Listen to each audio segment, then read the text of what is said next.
ఎడారులు ఎంత 40 ఎంత 41 ఇంకా నువ్వు ఎంత అంటే 42 అప్పుడు వదులుతారు. వాడికి వస్తుందా పడుతుందా అంటే వాడు చెవి పెండటం వదిలిందాకా చెప్పాలనే తెలుసు కానీ ఎడారులు 42 అని చచ్చినా తెలియదు ఆ జన్మలో ఆ తల్లిదండ్రులు బతికున్నంత కాలం.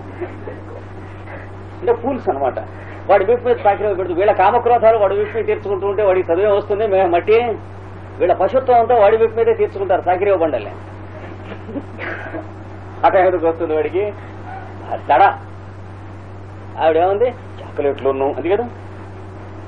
పాపం ఆంజనేయ స్వామి సీతాదేవిని చూసి వెనక్కి తిరిగి వచ్చిన తర్వాత రాముడి దగ్గరికి వచ్చి ఎలా మాట్లాడాలి, చాలా దిగులుగా ఉంటాడేమో, ఏం చెబితే ఏమవుతుందో అని అనుకో ఎలా మొదలెట్టాలి. అక్కడికి వెళ్ళాను మరేమన్నానే మరే అని మొదలెడితే ఏడిచినట్టు ఉంటుంది. చూశాను సీతాదేవిని అని మొదలెట్టాడు. తర్వాత ఇంకేమైనా చెప్పను. కనుక శబ్దం, దాని అర్థం, వాటి శక్తి తెలియాలి. వాటికి మనకి ఉన్న సంబంధం తెలియాలి. వీడికి ఏం సంబంధం ఉండదు. ఏ శంకరాచార్య వారో చూస్తే వాడి శబ్దానికి అర్థానికి ఆయనకి ఏమి సంబంధం ఉండదు. ఆయన వాటన్నిటికైనా పైనే ఉంటాడు. కానీ మనకి ఎలా వాడాలో అలా వాడుతూ ఉంటాడు. ఆ టీచర్కి చాక్లెట్ తిందాం బిస్కెట్ తిందాం అని కాపీ అని ఉంటే వాడు పిల్లలకి టీచర్ ఎట్లా అవుతుంది? వాళ్ళకి పెడుతూ తను కూడా వాడు పక్క తిరిగి తింటూ ఉంటుంది. అలాగా శంకరాచార్యుల వారికి కానీ రామానుజాచార్యుల వారికి కానీ ఈ శబ్దార్థాలు వీటి మీద వ్యామోహం కాళిదాసుకి కానీ వాల్మీకి కానీ ఉండవు. కానీ ఏం చేస్తున్నారు వాళ్ళు? మన మనస్సును అక్కడికి ఆకర్షించేందుకు వాడు ఆ పదాలు వేయటం అట్లా వేస్తున్నాడు. మనం చూస్తే కండూల ద్వీప గండ పిండ కషణ కంపేన సంపాది కర్మస్రంసిత బంధనై స్వకుసుమై రచ్యంతి గోదావరి. కొత్తగా కవిత్వం రాస్తున్నాడు. ధారాశుద్ధి బాగుంది, శ్లోకం బాగుంది, ఇటువంటి అక్కర్లేని వెద విషయాలు బాగున్నాయని ముందు చదువుతాడు ఆ శ్లోకం. కానీ ఏం తెలుస్తుంది అక్కడ? వాడు పెళ్లి కాబట్టి అబ్బా కవిత్వం అంటే ఇది అవసరం తర్వాత తెలుస్తుంది. పదాలు అందుకు వేస్తారు. ఖండూల ద్వీపం అంటే ఏరికలకి బాగా ఎండ వచ్చేటప్పటికి ఇక్కడ మదజల ధారలు వస్తాయి. వచ్చి గులగులగులు ఆడిపోతున్నారు దొర. అందుకని ఏం చేస్తాయట, ఆ చెట్లకు పెట్టి ఇలా రుద్దుతున్నాయట. రుద్దుతూ ఉంటే చెట్లు ఇలా కదులుతున్నాయట. కదిలితే ఆ చెట్లకి పూసి విచ్చుకుని వికసించినటువంటి పుష్పాలు ఉంటాయి, రాలుతున్నాయట. ఆ రాలుతున్నవి గోదావరిలో పడుతున్నాయట, గోదావరి ఒడ్డున ఉన్నటువంటి చెట్లకి. అలాంటి పుష్పముల చేత ఈ వృక్షములు అర్చంతి గోదావరి, గోదావరిని అర్చిస్తున్నాయి. మెట మధ్యాహ్నం అయింది. అబ్బా మనకి అప్పుడు ఈ చుట్టుపక్కల ఇవేం కనిపించవు, ఆ గోదావరి ఆ చెట్లు అవి కనిపిస్తాయి. అందుకోసం ఆ పదాలు వాళ్ళు వేసేది అక్కడ. అంటే మనం ఏ ప్రపంచంలో ఉన్నామో ఆ ప్రపంచాన్ని మాయం చేసి వాళ్ళు ఇవ్వదలుచుకున్నటువంటి ప్రపంచాన్ని మనకి ప్రత్యక్షీకరణం చేసి దాంట్లో మనం జీవించేటట్లుగా ఇవ్వడం కోసం శబ్దార్థాలు వేస్తారని చెబుతున్నాడు. అంటే అలా కవిత్వం రాసే వాళ్ళ తాలూకు టెక్నాలజీ ఇస్తున్నాడు ఇందులో. కవిత్వం కోసం అది టెక్స్ట్ బుక్లుగా వేయించుకుందాం అంటం కోసం, 10 మంది పండితులు బాగుంది అంటం కోసం, ఇటువంటి ముష్టి విషయాల కోసం కాదు వాళ్ళు రాసేది. అకాడమీలో దాన్ని ప్రైజ్ ఇస్తారట, సాహిత్య అకాడమీ మొదలైన దుష్ట సమాసాలు మెచ్చుకుంటే అట్లాంటి వాటి కోసం కాదు.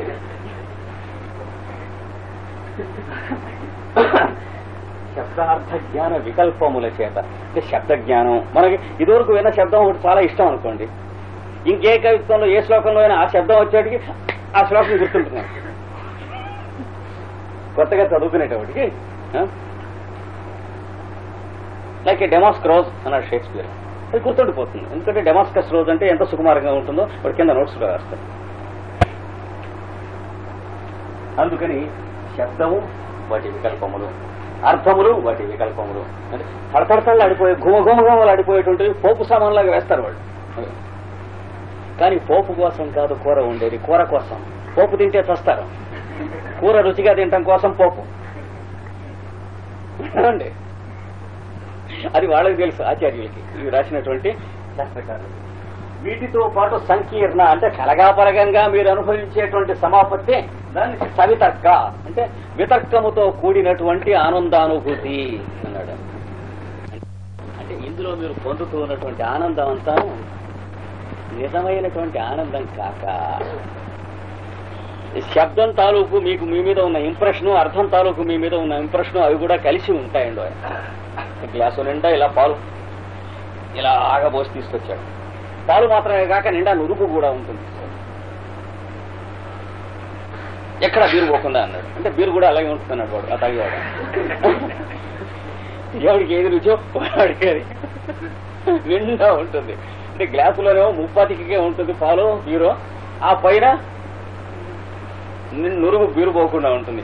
నురగతో కలిసి పాలు తాగటం మొదలెట్టినట్లు అన్నాడు. పాలు లోపలికి ఎడుతుంటాయి, నురగ మీసాలకి అంటుకుంటాయి.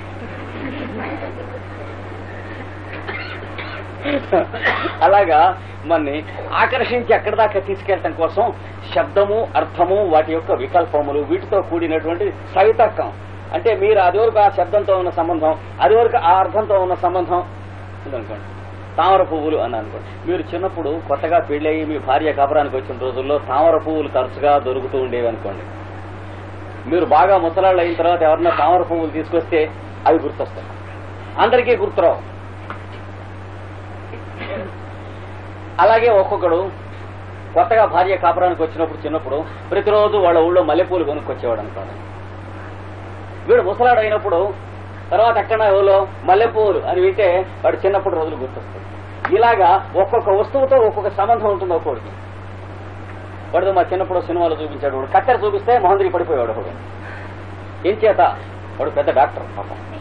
వాడు భార్యకి డెలివరీకి ఆపరేషన్ చేస్తూ ఉండగా పొరపాటు మిస్టేక్ వచ్చి భార్య చచ్చిపోయింది.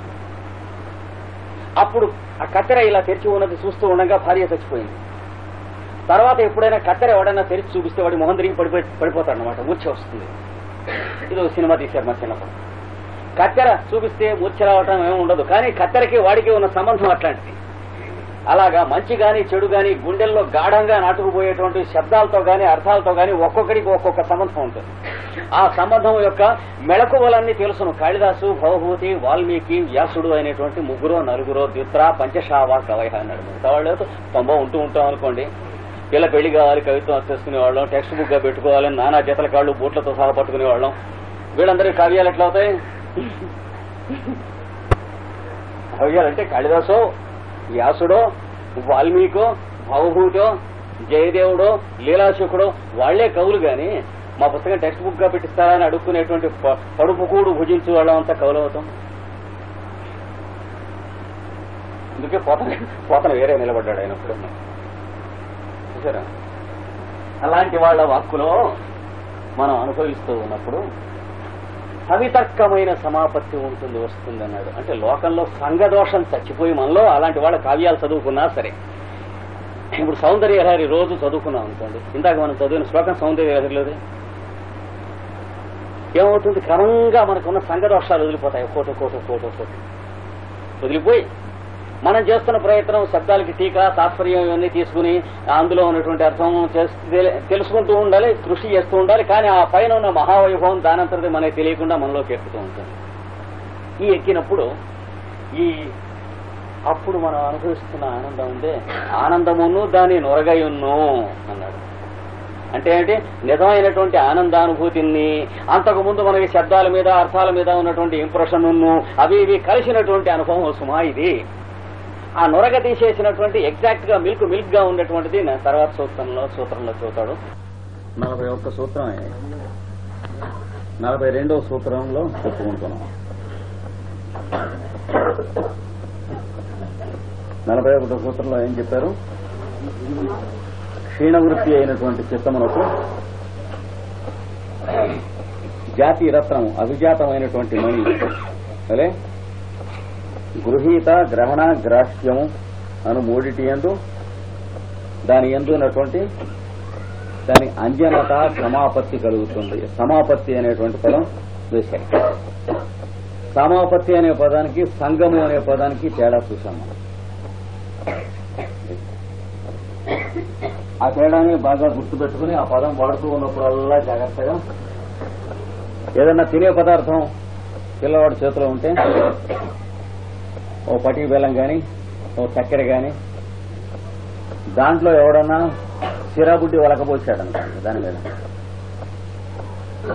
అప్పుడు జరిగిన దాన్ని పటికి బెల్లానికి సిరా సంగము చెందింది అంటారు. అది పనికిరాదు, పాడైపోతుంది ఒకదాంతో ఒకటి. అలాగే చక్కెర వేసినటువంటి పాలు ఒక గ్లాసులో ఉండి బాగా రుచికరంగా తయారు చేసినటువంటి చారు ఇంకొక గ్లాసులో ఉండి పొరపాటున ఈ 2 గ్లాసుల్లో ఒక గ్లాసులో పోసామనుకోండి, అప్పుడు జరిగిన దాన్ని సంగమం అంటే దమిడికి పనికిరాదు, పాడైపోయింది వస్తువు అన్నారు. చారు పాడైపోతుంది, పాలు పాడైపోతుంది. అలాగా ఈ సృష్టిలో మన శరీరంలో ఉన్నటువంటి సప్తధాతువులు గాని, పంచేంద్రియాలు గాని, మనస్సు గాని, బుద్ధి గాని, చిత్తం గాని, అహంకారం గాని, వీటిలలో అన్ని కూడా చాలా విలువైనటువంటి వస్తువులే. ఏది చారు చాలా రుచి అయినటువంటిదే, పంచదార వేసిన పాలు రుచి అయినటువంటివి అన్నట్టుగా. ఉప్పు చాలా రుచి కలిగిస్తుంది, కారం రుచి కలిగిస్తుంది, ఉల్లిపాయ ఒక రకమైన రుచి కలిగిస్తుంది, ఇంగువ ఒక రకమైన రుచి కలిగిస్తుంది, పచ్చకర్పూరము, యాలక్కాయలు, లవంగములు, చక్కెర, నెయ్యి ఇవన్నీ రుచి కలిగిస్తాయి. కానీ మీరు పదార్థాలు తయారు చేసుకునేటప్పుడు ఏవి కలపాలో అవి కలిపితే సద్వినియోగం అవుతాయి, ఏవి కలపకూడదు అవి కలిపితే పేడా బెల్లం కలిపేసినట్లు. చూసారా, బెల్లం, అన్నం, అందులో నెయ్యి, పచ్చకర్పూరం, కుంకుమ పువ్వు, యాలక్కాయలు వేసారనుకోండి, కానీ ఫస్ట్ క్లాస్ అయినటువంటి పాయసము చక్కెర పొంగల్లో తయారవుతుంది, పాలు వేస్తుంది. అలాగే ఉప్పు, చింతపండు, కొంచెం ఇంగువ, కొంచెం మిరియం, పోపు ఇవన్నీ వేసి ఫస్ట్ క్లాస్ అయిన పులుసు వస్తుంది. అది రుచిగానే ఉంటుంది, ఇది రుచిగానే ఉంటుంది. కానీ అది ఇది కలిపితే పంచదార ఉప్పు కలిపి అందులో పచ్చకర్పూరం కలిపి అందులో ఇంగువ కలిపితే ఏది పనికి రాకుండా మైలబడిపోయి దుష్టం అయిపోతుంది. కనుక మన శరీరంలో ఉన్నటువంటి భాగాలు ఆహారం అవి మొదలైనవి తీసుకుంటంలో గాని, విహారం తీసుకుంటంలో గాని, శరీరానికి సుఖాలు కల్పించడంలో గాని, మనస్సుకు ఉద్దేశాలు ఊహలు కల్పించడంలో గాని, వీటిలో పనికి రాకుండా పాడైపోయేటట్లుగాను చేసుకోగలం, పనికొచ్చేటట్లు సద్వినియోగం చేసుకోగలం.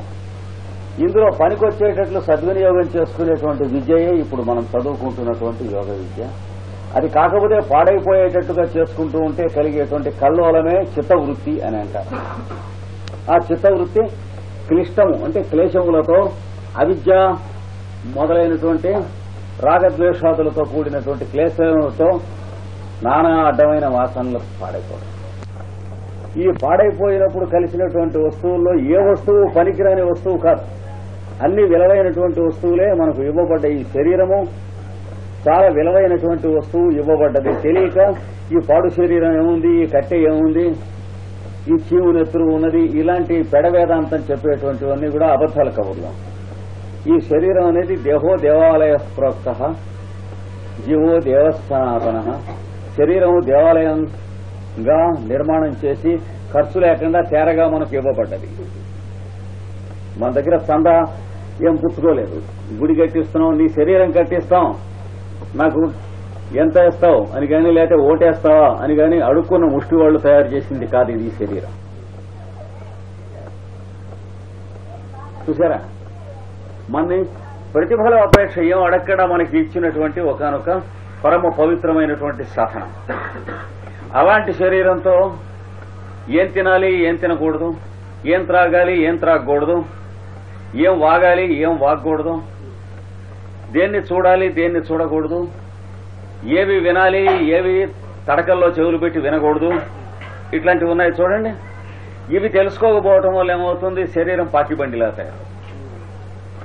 ఏది విలువైన వస్తువులే. అలాగే మనస్సును ఎలా వినియోగించుకోవాలో తెలియకపోయినందువల్ల చాలా విలువైనటువంటి మనస్సు మనకు దుఃఖం కలిగించేటువంటిది అవుతుంది. ప్రతి వాళ్ళు కూడాను మన ఇంటికి వచ్చి తినిపోతున్నట్లు, ప్రతి వాళ్ళు మన చూసి ఏడుస్తున్నట్టు, అంటే ప్రతి వాడిని చూసి ఏడ్చిపోతూ ఉంటాం. అప్పుడు ప్రతివాడు మన చూసి ఏడ్చిపోతున్నట్టే ఉంటుంది. ఏమిటో పంపు ఖర్చు ఎక్కువ, వచ్చిపోయేటువంటి వాళ్ళు ఇది ఏం నిలుస్తుంది ఈ కొంపలో అనే అభిప్రాయం ఉంటుంది కొందరికి. అంటే అలాగే ఆ కొంప అలాగే ఉంటుంది. దరిద్రం అంటే వచ్చిపోయే వాళ్ళ వల్ల ఉండదు దరిద్రం, అక్కడ ఉన్నటువంటి వాళ్ళ వల్ల ఉంటుంది, మనస్సు వల్ల ఉంటుంది. ఎలా తయారు చేసుకున్నాం అనే ఇప్పుడు ఇక్కడ మనం కూర్చుంటానికి ఏర్పాటు చేసుకుంటే ఈ గంటన్నర ఎలా ఉంటుంది వాతావరణం. అదే ఇక్కడ చీట్ల దాకా పెట్టుకున్నారనుకోండి 4-5 పార్టీలు, దాంతో పాటు కొంచెం బుడ్డి రాత్రిపూట ఇవన్నీ పెట్టుకున్నారు అనుకోండి. అప్పుడు గభాలను అక్కడ మీరు మీ బోటి వాళ్ళు ఎవరైనా పెడితే ఎట్లా ఉంటుంది వాతావరణం? బుర్ర తిరిగిపోయేటట్టు చికాగ్గా ఉంటుంది. ఇదే చోటు కదా, మీరు అలాగూ తయారు చేసుకోగలరు, ఇలాగూ తయారు చేసుకోగలరు. ఎలా తయారు చేసుకుంటాం అనేది గ్రహాల మీద గాని దేవుడి మీద గాని ఆధారపడలేదు. దేవుడేమో మనని సృష్టించాడు, గ్రహాలేమో మనకు కావలసినటువంటి ఏర్పాట్లు చేయడానికి ఉన్నటువంటి మహానుభావులు, ఆఫీసర్స్. మనం తేడాగా చేసినట్లయితే వాటి ఫలితాలు కూడా, శిక్ష కూడా వాళ్లే ఇవ్వవలసి ఉంటుంది. పూర్వకర్మార్జితమైనటువంటి దాంతో మనకి గవర్నమెంట్ ఆఫీసర్లు గాని పోలీసులు గాని వీళ్ళందరూ ఎందుకు ఏర్పాటయ్యారో? క్రమశిక్షణతో నడవటం కోసం. మనం అక్రమ శిక్షణతో నడిచి పోలీస్ తన్నాడు, కోర్టులో పెట్టాడు, దీనికి పోలీస్ కారణం అని అనుకుంటే ఎంత బుద్ధి ఉండదో. అలాగే ఇక్కడ శని ఉన్నాడు గనక నాకు ఈ రకంగా జరిగింది, శని ఉన్నాడు గనక ఆ రకంగా జరగదు. మనం ఆ రకంగా జరగవలసినటువంటి పని పూర్వం చేసి ఉన్నాం గనక అక్కడ శని ఉండేగా పుట్టాం. శని ఎక్కడ ఉండటం వల్ల ఏం తెలుస్తుందంటే మనం పూర్వజన్మలో ఏ కర్మ చేసామో తెలుస్తుంది తప్ప శని వల్ల జరగదు చెడు. మరి ఇంకోటికి అక్కడ ఉండడే శని, అది దేన్ని బట్టి డిసైడ్ అవుతుంది అంటే వాళ్ళు చేసుకున్నటువంటి పూర్వకర్మను బట్టి. దీన్ని బట్టి పూర్వకర్మ ఇప్పుడు మన మీద ఫలితం ఇస్తూ ఉంటుంది. ఇప్పుడు మనం ఆచరించినటువంటి కర్మ ఇటుపైన కొత్త కర్మ తయారవకుండా క్షాళనం చేస్తూ ఉంటుంది. కానీ పూర్వం జరిగినటువంటి కర్మకు ఇప్పుడు ఫలితాలు వస్తూ ఉంటాయి. వాటిని మాత్రం ఏ కర్మ ఎవడూ ఆపలేడు ఈ సృష్టిలో. కర్మ ఇంకా లేకుండా రహితం చేయవచ్చు, కానీ పూర్వం మనం చేసుకున్న కర్మకి ఇప్పుడు ఫలితాలు లేకుండా చేయటం అనేటువంటిది ఎవడు తాయెత్తి ఇచ్చినా లాభం లేదు, ఆశీర్వచనం ఇచ్చినా లాభం లేదు, బొట్టు పెట్టినా లాభం లేదు, ఏం చేసినా లాభం లేదు. మీ కర్మ మేము పోగొడతామండి అంటూ ఉంటారు, అది ఏమి లాభం లేదు. వాడి కర్మ వీడి కర్మ కలిసి ఇద్దరు కలిసి నెత్తిన కట్ట కట్టుకుని వేసి వీళ్ళు ఇద్దరు గోతులు గడిపోతూ ఉంటారు. వాడు అన్నవాడు విన్నవాడు కూడా, నమ్మినవాడు. పెద్దలు మహానుభావులు వాళ్ళకి నమస్కారం చేస్తే కర్మ నశిస్తుంది అంటే రైటే, గాని మనం ఎదురు చేసుకున్న కర్మ తాలూకు ఫలితాలు మాత్రం నశించడం ఎన్నడూ నశించం. అది మన మీద వెళ్లిపోవలసిందే అనుభవించి. వాటిని సర్దుకుంటానికి కావాల్సినటువంటి సత్కర్మ ఆచరించవలసిందే. ఈ మధ్యలో మనం ఉన్నాం కనుక ఇక్కడ క్షీణవృత్తి అంటే చిత్తవృత్తి క్షీణం అయిన తర్వాత ఎలా ఉంటుందో అది చెప్పారు. అది చెప్పిన తర్వాత సూత్రంలో ఏం చెప్పారు? ఇక్కడ సమాపత్తి, సంగము అంటే ఇట్లా చెప్పారు. చూసారా, అంటే పులుసు పాయసం కలిస్తే ఉన్నది సంగం అంట. ముద్దకజ్జూరం పండు, పాత చింతపండు చెంబులతో అయినటువంటి కిల ఎక్కింది, ఓదంటే ఒకటి పడ్డదనుకోండి సంగం అంటాం. అరటిపండు ఒలుచుకుని నోట్లో వేసుకోబోయే ముందు మట్టిలో పడ్డదనుకోండి అది సంగం అంటాం. అది దోషం, అంటే పాడైపోవటం. మట్టి పనికిరాంది కాదు, మట్టి పెట్టి గిన్నెలు దొంగకం. మట్టి లేకపోతే మనం ఎక్కడ ఉంటాం, మన శరీరంలో ఉన్నది కూడా మట్టే. కానీ ఆ కలయిక మంచిది కాదు. ఇలాంటి కలయికల్ని బట్టే సదాచారము, దురాచారము, అనాచారము, ఆచారము అంటే ఆచరింపదగిన పనులు, ఆచరింపదగని పనులు, పుణ్యకర్మలు, పాపకర్మలు అనేటువంటివి ఏర్పడ్డాయి. అంతేగాని ఎవరో నిర్ణయించినటువంటివి కావు. నిప్పులో వేలు పెడితే కాల్తుంది అనేది ఎవడో నిర్ణయించింది కాదు, అనుభవం వల్ల తెలుసుకుని పెట్టకుండా ఉంటూ ఉన్నది. ఇవన్నీ కూడా అంతే, సత్కర్మలు దుష్కర్మలు అనేటువంటివి. కనుక సంగము అంటే అది కలగాపలగం అయిపోవటం. సమాపత్తి అంటే అంటుకున్నట్టుగానే ఉంటుంది. రంగులైనటువంటి రత్నానికి చెప్పాం కదా, ఎర్రని గుడ్డ మీద పెట్టేటప్పుడు ఎర్రటి రత్నంగానే ఉంటుంది. ఆ గుడ్డ రంగు ఆ రత్నానికి ఎంత అంటిందో, సమాపత్తి అనే స్థితి పొందినటువంటి యోగాభ్యాసం చేసేటువంటి వాడికి తన వాతావరణం గాని, రాగద్వేషాలు గాని, ఇతరుల మీద ఉన్నటువంటి ఇంప్రెషన్స్ గాని అంతే అంటుతాయి, ఉండవు వాడికి. 10 మంది దగ్గర ఉన్నప్పుడు 10 మంది వాడి అంత ప్రతిబింబిస్తూ ఉంటారు, గాని వాడికి 10 మంది మీద ఎట్టి అభిప్రాయము ఉండదు. అది సమాపత్తి అనే స్థితి వచ్చిన వాడికి. ఎర్రటి గుడ్డ మీద పెడితే ఎర్రటి రత్నంలాగా కనిపిస్తుంది, నీలపు గుడ్డ మీద పెడితే నీలపు రత్నంలాగా కనిపిస్తుంది, తెల్లని గుడ్డ మీద పెడితే ముత్యంలాగా కనిపిస్తుంది. ఎందుకని? దానికంటూ ఒక రంగు లేదు. అందుకని క్షీణవృత్తేర్ అభిజాతస్య ఓమణే అన్నాడు. అంటే ఉత్తమ జాతికి సంబంధించిన మణివలే అని అది చెప్పుకున్నామా. ఈ రెంటికి తేడా చెప్పారు. సంగము మనస్సునందు ఉంటుంది. చిత్తవృత్తి నిరోధం జరుగుతున్న కొద్దీ సమాపత్తి వస్తుంది, సంగము తగ్గిపోయి. అంటే అంటే సంఘం అనే దాన్ని ఏమంటారు? అటాచ్మెంట్ అంటారు. సమాపత్తి అంటే రిఫ్లెక్షన్. అంటే ఒకదాంతో ఒకటి అంటుకుని పాడైపోవడమేమో సంఘం. ఒకదాని యందు ఒకటి ప్రతిబింబించుట అనేటువంటిది సమాపత్తి. కనుక ప్రపంచం అంతా మీ యందు ప్రతిబింబ న్యాయంలాగా, దర్పణం ప్రతిబింబ న్యాయం అంటే అద్దంలాగా మీరు పనిచేస్తారు తప్ప అద్దం ఎదురకుండా ఎవడొస్తే వాడి బొమ్మ అందులో పడుతుందా? పడదా? పడదు. ఎందుకంటే వాడికి కనిపిస్తుంది కానీ అద్దంలో పడదు. గుర్తుంచుకోండి. పడుతుంది వెళ్ళే ఉంటుంది. మనకి ఎదురుకుండా పెడితే అద్దంలో బొమ్మ పడదండి అంటాం. బొమ్మ పడదు, బొరుసు పడదు. మనకు కనిపిస్తుంది కానీ బొమ్మ అద్దంలో పడుతుందా? అద్దంలో పడితే మళ్ళీ బయటికి తీయొద్దు. అద్దానికి ఏం కర్మ పట్టింది? బొమ్మ పడవలసినంత అవసరం.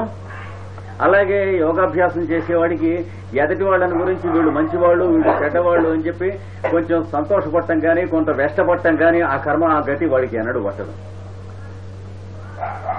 ఎందుకని? ఎదటి వాళ్ళు మంచివాళ్ళు, చెడ్డవాళ్ళు అని అనుకున్నందువల్ల ఆ అనుకున్న దాని తాలూకు మంచి చెడ్డలు వాడి మీద ఉంటాయా, ఎదటి వాళ్ళ మీద ఉంటాయా? ఎక్కడుంటాయండి? వాడి మీదనే ఉంటాయి. ఆ మాత్రం కామన్ సెన్స్ వాడికి ఉంటుంది. వీడు చాలా చండాలుడంటే నన్ను ఇలా అన్నట్ట, బుద్ధి లేదా అన్నట్ట అని రాత్రి అంతా ఆలోచిస్తాడు అనుకోండి. వాడు అన్నవాడు భోంచేసి పడుకుని నిద్రయ్యాడు, వీడు రాత్రి అంతా ఆలోచిస్తున్నాడు అంటే బుద్ధి ఎవరు లేనివాడు, నిజంగా లేనివాడు అని అర్థం అవుతుంది. చూసారా? అది సంఘం వల్ల జరుగుతుంది. సమాపత్తి వల్ల ఏమి ఉండదు, అంటే రియాక్షన్ ఉండదు. వాళ్ళ ఏ రకమైంది? వాడు బుద్ధి లేదని అన్నాడు అనుకోండి, మనకి అది విన్నారనుకోండి, మన వాడు బుద్ధి లేనివాడు అన్నాడు అని ఏం పని చేయదు. అలాగే వాడు ఫలానా ఆయన చాలా మహానుభావులు అన్నాడు, ఏమి పని చేయదు. రెండు అంటే అలా వెళ్ళిపోతాయి, చూసుకుని వినపడవు. ఏవి వినపడతాయి? మనం ఏం చేయాలో అవి వినపడవు అంతే. యోగాభ్యాసం చేసేవాడికి నీవు ఇది చేయాలి, అది ఆచరించాలి, ఇదిగో వాళ్ళని పోషించాలి, వివాహం చేసుకో, భార్య అంటే భార్య ఏదో మనకున్న బాధ్యతలు అవి వినపడతాయి, అవి కనపడతాయి తప్ప వాళ్ళు నేను ఇలా అన్నారు, వీళ్ళకి ఇలా సన్మానం చేశారు, ఇవి వినపడవు, కనపడవు. ఎందుకని? వాటికి అర్థము లేదు, విలువ లేదు గనక. అర్థము విలువ ఎంతవరకు ఉంటుంది? మనకు ఒకళ్ళ వల్ల ఉపయోగం కానీ, ఒకళ్ళకి మన వల్ల ఉపయోగం కానీ, ఈ రెండే నిజం. మిగిలినవన్నీ కూడా సరదా పట్టం, అర్థం పట్టం, సంతోషపడటం, ఉత్సాహపడటం, ఇవన్నీ అబద్ధాలు.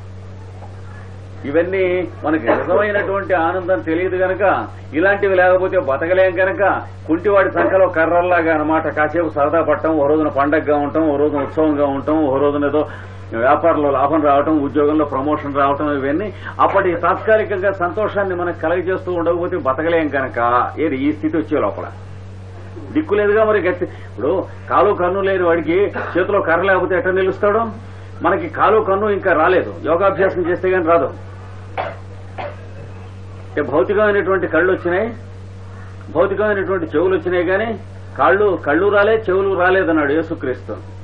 Those who have eyes can see, those who have ears can hear అన్నాడు.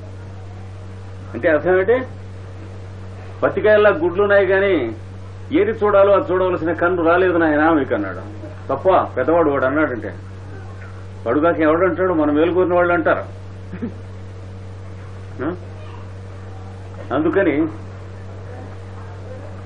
దీని నుంచి ఈ స్థితికి రావాలి. ఈ స్థితిలో ఏముంటుంది? అద్దంలా ఉంటాడంటే ఇది ఒక పద్ధతి. చెప్పి 42వ సూత్రం కూడా మనం మొన్న చెప్పుకున్నాం అనుకుంటా. చెప్పుకున్నాం.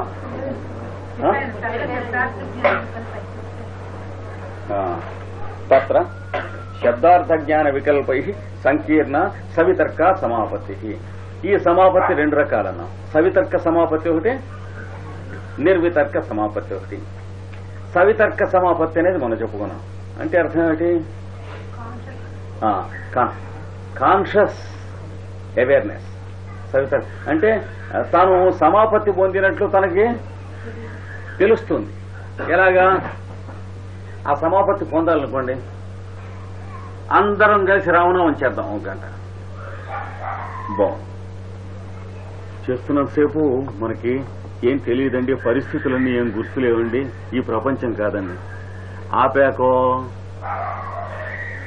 కనుక దీన్ని సవితర్క సమాపత్తి అంటారు. అంటే మనకి ఆ స్థితిలో నిలబడటానికి ఈ రామనామం అరుస్తూ ఉంటాం కారణం అయినా అది కావాలి అనేటువంటి లోపం ఉంది. రామనామం ఆపంగానే అంటే రామనామమే ఓడిపోయింది, మనమే గెలిచాం అన్నమాట. అంటే అంత బలమైన రామనామం కూడా ఆపంగానే మనకున్న ఐడియాసే వచ్చినాయి కానీ రాముడు రాలే. మనం బలాన్ని రోజున ఎలక్షన్స్ వస్తున్నాయి, మనం ఎక్కడికి వెళ్ళాలి, ఇవి వచ్చేసినాయి మళ్ళీ. అందుకని సవితర్క సమాపత్తి అంటే కారణం వల్ల వచ్చేటువంటి యోగానందం అన్నమాట. కారణం ఉండాలి ఏదో ఒకటి. పండగండి వైకుంఠ ఏకాదశి అనగానే ఆ దేవాలయం, అక్కడ తెల్లవారుజామున గరుడ వాహనం, అక్కడ మేళాలు, ఉత్సవం అంటే నిజంగా సమస్త దేవతలు ఆ ద్వారం దగ్గర నిలబడ్డ బాగుంది. అలాగే వైకుంఠ ఏకాదశిని తలుచుకుంటే ఒక సీన్ గుర్తొస్తుంది. అలాగే రాజకీయాల్లో మగ్గిపోతూ ఉండే నూలుపురుగు లాంటి వాడికి ఎలక్షన్స్ అనగానే వాడికి ఆ తలుచుకోగానే అవన్నీ గుర్తొస్తాయి. చూసారా, అక్కడంతా జనం, వాళ్ళంతా నుంచుంటాం, అటుగా అది వెళ్ళమంటాం, దీని మీద ఏదో వేస్తూ ఉంటాం, మీ పేరేమిటి నిజంగా ఇదేనా అని అడుగుతూ ఉంటాం, వాడు ఓటు వేస్తూ ఉంటాం, ఇంకెవడో వీడిది కాదు ఓటు అంటూ ఉంటాం, కాదు నేను ఛాలెంజ్ చేస్తా అంటూ ఉంటాం. ఇవన్నీ ఒక్క మాట గుర్తుకొస్తాయి. అంటే వాడి సంస్కారాలను బట్టి వాడి చెడ్డ కంపు కొట్టే సంస్కారాలు అయితే అవి గుర్తొస్తూ ఉంటాయి, మంచి వాసన సువాసన కొట్టే సంస్కారాలు అయితే అవి జ్ఞాపకం వస్తూ ఉంటాయి. కానీ ఏదో ఒక వాసన ఉండక తప్పదు మనస్సుని వాడిని ఆకర్షించాలంటే. అలా ఉత్సవం అండి. మొన్న మనం పుణ్యక్షేత్రానికి వెళ్ళాం, ఏదో షిరిడి వెళ్ళాం, అది జ్ఞాపకం ఉంటుంది లోపల. అది స్మరించినప్పుడల్లా మళ్ళీ సాన్నిధ్యం వస్తుంది, మళ్ళీ తర్వాత కాసేపు మళ్ళీ జారిపోతుంది. అంటే ఎక్స్టర్నల్ స్టిమ్యులస్ కావాలి మన రెస్పాన్స్ కి. లేదా రోజు భగవద్గీత ఒకటో రెండో శ్లోకాలు ఫస్ట్ క్లాస్ గా చదువుకుంటూ ఉండి దాన్ని చింతనం చేసుకుంటూ ఉన్నట్లయితే దాని వలన ఆ స్థితి మనకు నిలబడుతుంది. ఒక మాట భగవద్గీత 2-3 నెలలు మానేసాం అనుకోండి, ఆ స్థితి ఎలాగో నిలబడదు. ఏం చేత భగవద్గీత మానేసినా ఆ స్థితి నిలబడటం అనేది మనకు వచ్చి ఉన్నట్లయితే భగవద్గీత మానేసేవాళ్ళమే కదా, ఆ దుర్బుద్ధి ఎందుకు పుడుతుంది? అది రాలేదు, దుర్బుద్ధి మిగిలిపోయింది కనుకనే మనకి భగవద్గీత ఎలాగో వచ్చును కదా, చదవకపోయినా మైండ్ లో స్మరిస్తున్నాం. అర్జెంట్ పనులు ఉన్నాయి కాబట్టి, ఎలక్షన్స్ వచ్చాయి కాబట్టి ఇప్పుడు ప్రస్తుతం చదవకపోయినా పర్వాలేదనే దుర్బుద్ధి పుట్టింది. అంటే భగవద్గీతలో చెప్పబడినటువంటి స్థితిలో మనస్సు ఉండేటువంటి స్థితికి మనం రాలేదు కనుకనే ఆ దుర్బుద్ధి పుట్టింది. లేకపోతే ఎందుకు మానేస్తాం? ఆ రెండు కలిసి ఉంటాయి. ఎప్పుడైతే చదవకపోయినా భగవద్గీతలో చెప్పబడిన స్థితిలో ఉండేటువంటి లెవెల్ మనకు వస్తుందో అప్పుడు భగవద్గీత మానేయటం ఉండదు. ఎందుకని మానేయవలసిన అవసరం? బతకం పుట్టడం మొదలైన ఎందుకుంటుంది? అశ్రద్ధ ఎందుకుంటుంది? అర్జెంట్ అయిన పనులు ఉంటే దీనికి టైం లేకపోవటం, ఇట్లాంటి అల్పబుద్ధి వక్ర బుద్ధి ఎందుకుంటుంది? వంకర కదా మరి. అదే మరీ బిజీగా ఉన్నామండి, టైం దొరకట్లేదు చదువుకుంటానికి. టైం ఎవరు ధరించడానికి? మన మనసు బాగుంటానికేనా, ఇంకో ఊళ్ళో వాళ్ళ కోసమా? కనుక భగవద్గీత మీదే మైండ్ ఉన్నప్పుడు చదవకుండా పోయినా పర్వాలేదా, చదివే తీరాలా అనేటువంటి ప్రశ్న పుట్టిన వాడితో దుర్బుద్ధి అని అర్థం. అందుకే సందేహం లేదు. రోజు పూజ చేయాలా అంటే అక్కర్లేదు, మొహబాగా మానేయచ్చు. ఎవడు చేయమన్నాడు? దేవుడు గట్టిగా గెలిచాడా మీరంతా రెండో పూజ చేయండి అని. మనకి మనస్సు బాగుండేందుకు, మన రోజులు బాగుండేందుకు కానీ పూజ చేయటం కానీ, జపం చేసుకుంటాం కానీ, అర్చన చేసుకుంటాం కానీ, పూజ పోని మానేస్తా అంటే మొదలు పెట్టకుండానే ఉండవచ్చు మహారాజులాగా. అదేమిటి? యోగాభ్యాసం మానేయవచ్చా? కొన్నాళ్ళు ఏమిటి అన్నాళ్ళు మానేస్తాం.